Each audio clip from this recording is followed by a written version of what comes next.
Heading, Working the Australasian Cities. Subheading, Many Souls from Sydney. There is a work to do all over the world, and as we near the time of the end, the Lord will impress many minds to engage in this work.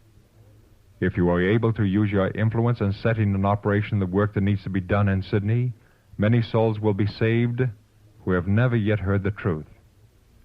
The cities are to be worked. The saving power of God is to go forth through them as a lamp that burneth. Letter 79, 1905. Subheading, Opportune Evangelism in Sydney. There is now a more decided work to be done in Sydney and the vicinity. All the suburbs are in a better condition to be worked than at any former period, and the advantages now presented in doing medical missionary work need more calculation and experience brought into the management of the work. There are many branches that will grow out of the plant now made in Sydney, and every line of work needs experienced managers that part may unite with part, making a harmonious whole. Letter 63A, 1898. Subheading, Promises More in Some Lands. The medical missionary work promises to do more in Australia than it has in America to open the way for the truth to gain access to the people. May the Lord's people now heed the invitations of God's opening providence and realize that it is an opportune time to work. Letter 41, 1899. Subheading, Every Town and Village to Hear. There are many places to be worked. Every town or village on the railway is to have the message the Lord has given us. We cannot stop to rejoice over a few victories. We must press the battle to the very gate. The Lord has never left himself without a witness. The truth must be presented in the different suburbs of Newcastle. At times we may have to speak in the open air. I have done this on 2 Sunday afternoons with good results. There is Auburn, a place 8 miles from Currambong, where they have secured a church in which I am amped to speak as soon as I can find time, which will be next Sunday or 1 week from Sunday. If they had not given us permission to speak in the churches, we should have held a meeting in the open air. Letter 76, 1899. Subheading, Experience in the Rural Areas. We are now holding meetings in the open air.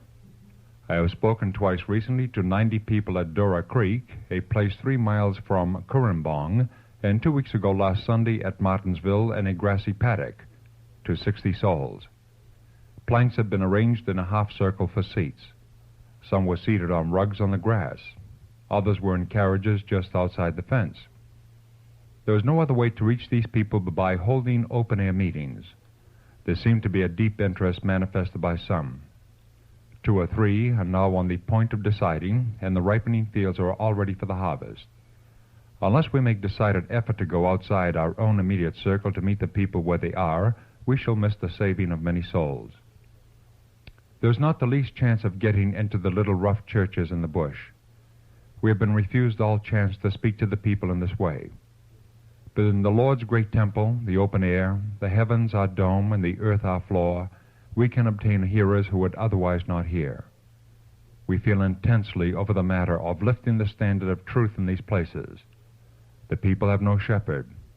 The state church in Currambong stands locked week after week, and the people hear no preaching. We see that there is a great work to be done in out-of-the-way places in the open air. I have an appointment for such a meeting next Sunday afternoon at Dora Creek. We have now 2 places where these meetings are held. Letter 79, 1899. Subheading, Experience in Reaching Those Who Would Not Enter a Hall. I see so much to do. I cannot see any place where I can let go my hold.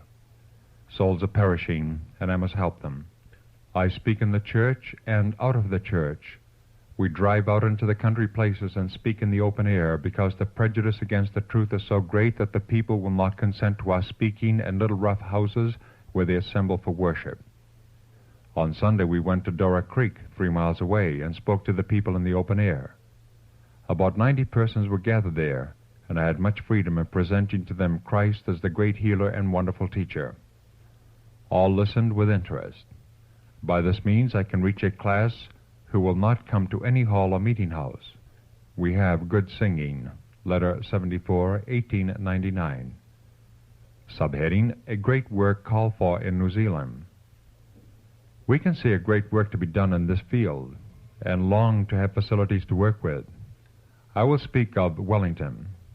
It is a place where churches are abundant, and there are plenty of ministers. This is the capital and great center of New Zealand. A mission should be established here. A church, if ever so humble, should be erected. Letter 9A, 1893. Subheading, Cities of Europe, Australia, and regions beyond. There is now means tied up that should be in use for the unworked cities in Europe, Australia, and America, and in the regions beyond. These cities have been neglected for years. The angels of God are waiting for us to give our labors for their inhabitants. From town to town, from city to city, from country to country, the warning message is to be proclaimed, not with outward display, but in the power of the Spirit, by men of faith. Manuscript 11, 1908.